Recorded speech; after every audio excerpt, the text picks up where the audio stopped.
Será que a volta de Jesus ela é certa? Fique conosco, que nós falaremos a respeito disso no próximo bloco. Os Paroleiros, um jeito simples e divertido de conversar sobre verdades bíblicas. Vambora! Hoje é dia de parola! Muito bom, pessoal, estamos aqui de volta e nós vamos falar a respeito dessa pergunta que é um tanto quanto capciosa, principalmente nos dias que nós estamos vivendo, não, Paulinho, Xandão? Dias difíceis, dias tenebrosos, como diz o apóstolo Paulo em Efésios, que nós devemos correr porque o dia mau está aí, nós devemos cuidar de nós, porque logo, logo Jesus está voltando. Aliás, Paulinho, Xandão, será que de fato e de verdade Jesus vai voltar? Lendo aqui em João, capítulo 21, a partir do verso 11, nós vemos Jesus ali, ele aparecendo para Maria, Maria que foi ali logo após a crucificação, o sepultamento, e aí ela aparece naquele sepulcro dizendo: onde está o meu Senhor? Onde está o meu Senhor? Vocês levaram o corpo do meu Senhor. E ali naquele momento Jesus aparece para ela e fala: Maria. E naquele momento ela simplesmente se manifesta dizendo: Rabone. E ela ali quer reter Jesus, e Jesus fala: não, eu tenho que ir, importa que eu vá, eu tenho que ir, não me detenhas, né? E ele diz: subo para o meu Pai, o vosso Pai, para o meu Deus e o vosso Deus. E isso gera no coração de Maria uma alegria tamanha, a ponto dela sair e anunciar aos demais discípulos que ele tinha visto o Senhor.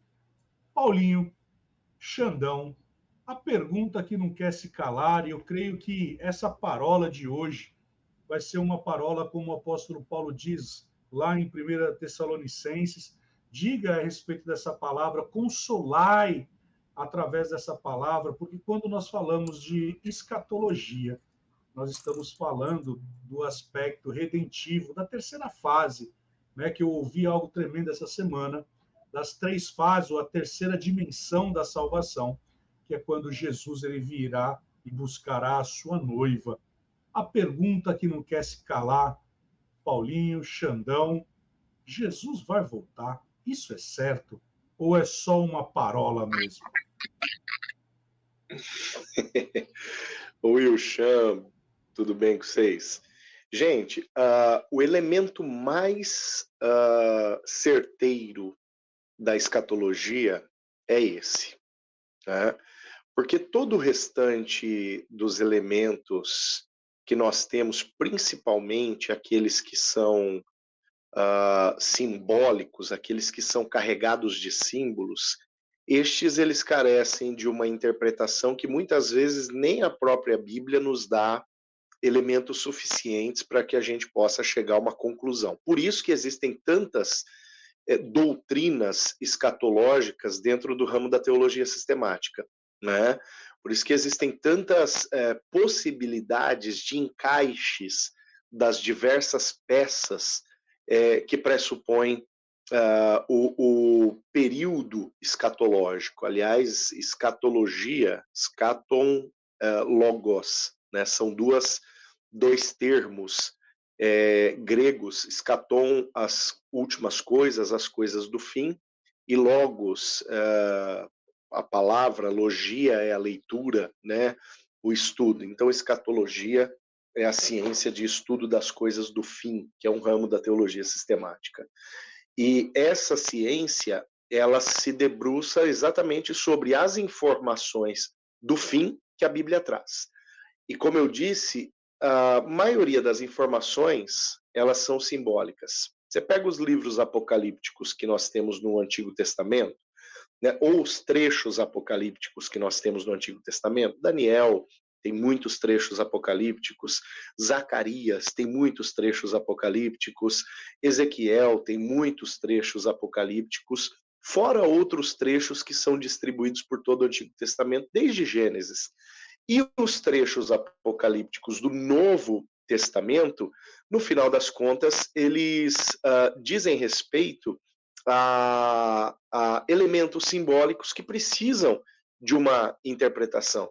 Agora, uma coisa que não precisa de interpretação nenhuma, porque já é textual, é exatamente Jesus dizendo: olha, eu vou voltar, né?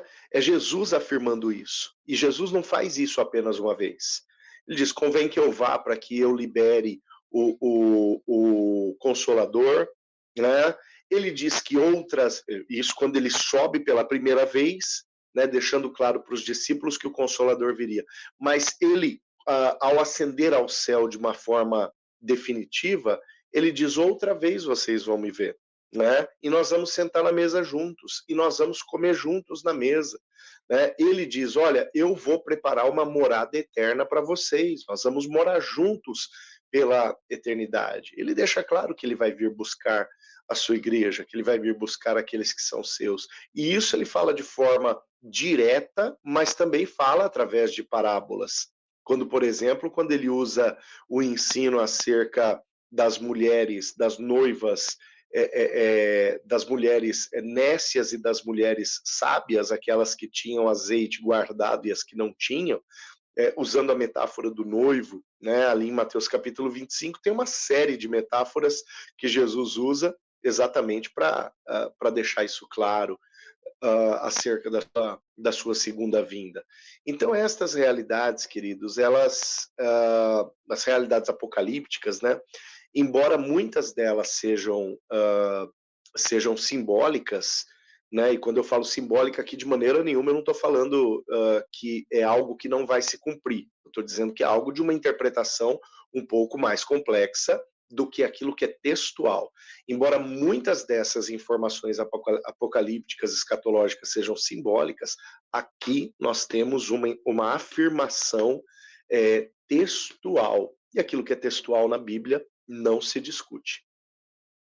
Na realidade, o Paulinho roubou um monte de texto que eu tinha separado aqui, mas tudo bem.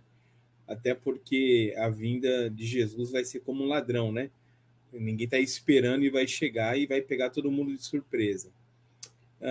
Mas eu creio que lá em Você falou esse negócio do ladrão, você falou esse negócio do ladrão mandando em direta porque eu roubei teus textos? Não, só aproveitei. Não, falando sério, sabe o que eu fiquei pensando aqui? Jesus, lá em certa feita no Sermão do Monte, no início do seu ministério, ele vai nos ensinar que a nossa palavra ela tem que ser reta, não é isso? Ou é sim, sim, ou é não, não, e qualquer coisa fora disso provém do maligno. E aí, quando nós vamos ver todo o decorrer da história de Jesus, quando o próprio João Batista está preso, fica ali, é esse mesmo Cristo, tal, e aí ele, olha, volta lá e diz para João que os cegos veem, os surdos ouvem, os coxos andam, tal. Então, ali está testificando que ele era o Cristo e que realmente o que havia sido predito que ele viria estava acontecendo. E aí, voltando, né, Jesus não nos ensinaria algo que ele não fosse cumprir. E aí, partindo desse pressuposto, onde o que ele fala, ele realiza, né, em João 14:3, ele vai dizendo: e quando eu me for e vos tiver preparado um lugar, virei de novo e vos levarei para mim, a fim de que onde eu estiver estejais vós também. Né? Isso aqui é antes de Mateus 24, que é onde a gente vai poder pegar a lupa e ver tudo que está acontecendo nos dias de hoje. Se a gente olhar guerras, rumores de guerras, peste, fome, né, e Jesus, isso aqui é só o início das dores, nem está se concluindo tudo, né, mas a gente começa a ver que tudo aquilo que Jesus falou aconteceu, está acontecendo e vai acontecer. E o vai acontecer é a volta dele. Só que a volta dele vai ser uma grande surpresa. Né? Ele mesmo disse que as pessoas estarão se dando em casamento, vai ser que nem nos tempos de Noé.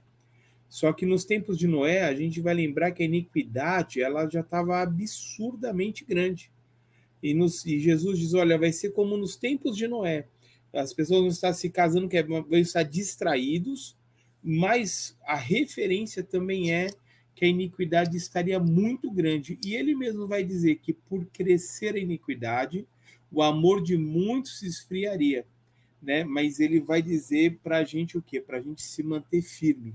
Aqueles que se mantiverem, está lá em Mateus 24, né? Acaso voltarei, acharei fé na terra? Quer dizer, ele está falando mais uma vez que ele iria, mas que ele também voltaria. E aí ele vai dizer, né? Se por um acaso ele acharia fé na terra quando ele voltasse. Então, aí no 12 ele vai dizer, Mateus 24, 12, e por causa da multiplicação da maldade, o amor da maioria das pessoas se esfriará. Se a gente olhar para os dias de hoje, a gente vai, se já não está acontecendo, se já não está no nível hard, já está começando pelo menos no nível mais leve. Mas ele vai fazer uma observação. Aquele, porém, que continuar firme até o final será salvo. Então ele fala assim, olha, vai esfriar, vai ficar difícil das pessoas, mas eu vou voltar.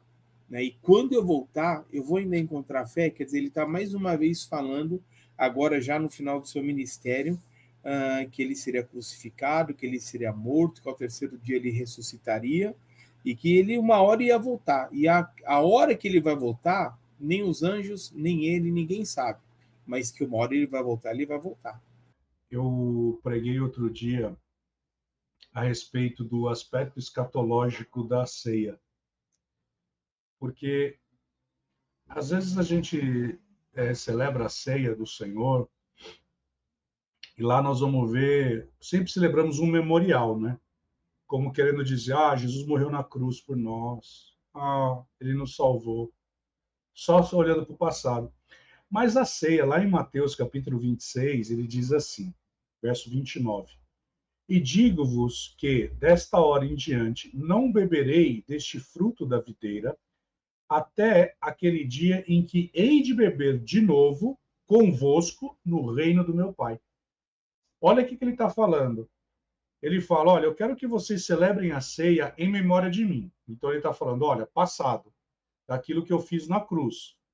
Mas saiba que eu voltarei, porque eu vou tomar de novo a ceia com você. Ele está apontando para o futuro.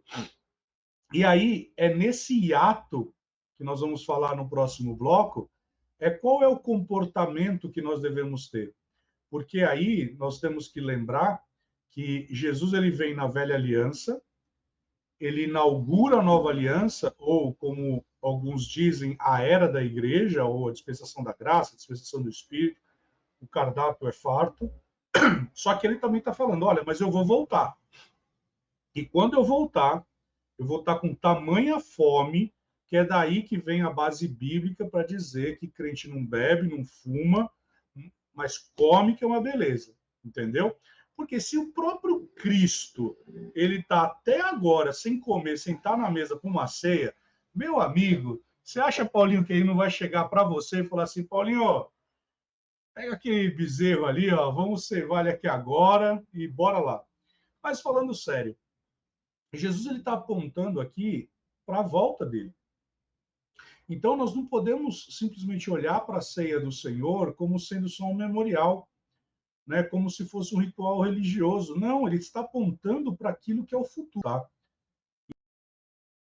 Mas ele vai resgatar a sua noiva. E vai resgatar a sua noiva, e nós sentaremos com ele à mesa. Eu não quero entrar aqui nos aspectos, né? Se é pré-tribulacionista, se é o atribulado do Arthur, se é geração milênio, milanista, milanesa, não quero entrar nisso daí, geração Z, Dragon Ball Z, porque de fato o que importa é que no final do dia nós vamos estar à mesa com o Senhor, nós estaremos com Ele, nós cearemos com Ele, como Ele mesmo diz, para nós não turbarmos o nosso coração. Em 1 Tessalonicenses, capítulo 4, no verso 18, ele fala assim, console as pessoas com essa palavra, né? Lá em Apocalipse, se eu não me engano, capítulo 21, no capítulo 22, não tem o endereço certo aqui, ele vai dizer, e quando ele voltar, ele enxugará toda lágrima. Então, veja como é tremendo isso, né? Nós temos que refletir a respeito da volta de Jesus. Nós não podemos caminhar como Demas andou. Demas começou a caminhar com Paulo, mas Paulo diz assim, mas Demas, amando mais esse século. E é tão escatológico que aconteceu na aliança noética, que quando o Espírito Santo ele é retirado de sobre a terra, porque tamanha era a iniquidade, assim acontecerá no seu aspecto escatológico. Então você vê que, de fato, vai se repetir a mesma situação. Hoje nós estamos vendo a iniquidade, né, crescendo de uma forma assustadora. Eu vi um vídeo hoje a respeito, não sei se vocês viram, Paulinho, Xandão, a respeito dos novilhos vermelhos que estão chegando em Israel, que aí é o cumprimento da profecia sobre a inauguração da construção, não da inauguração do templo, a inauguração da construção do terceiro templo. E aí, ouvindo uma moça judia explicando a esse respeito, ela pega a profecia.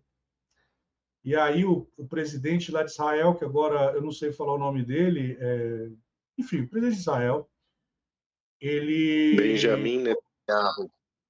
Isso. Benjamin Netanyahu. Assim, O Netanyahu. Ele fala assim, ainda não é tempo de nós imolarmos o bezerro de ouro, o bezerro vermelho. E está todo mundo olhando para isso. Então você vê que, de fato, Jesus está voltando, a iniquidade está aumentando, né? O amor está se esfriando. Mas nós não podemos esquecer algo, ele vai voltar. Ele vai voltar. E ele vai buscar a sua noiva. Ele vai resgatar a sua noiva. Aqueles que estiverem dormindo ressuscitarão. E aqueles que estiverem vivos serão arrebatados nos ares.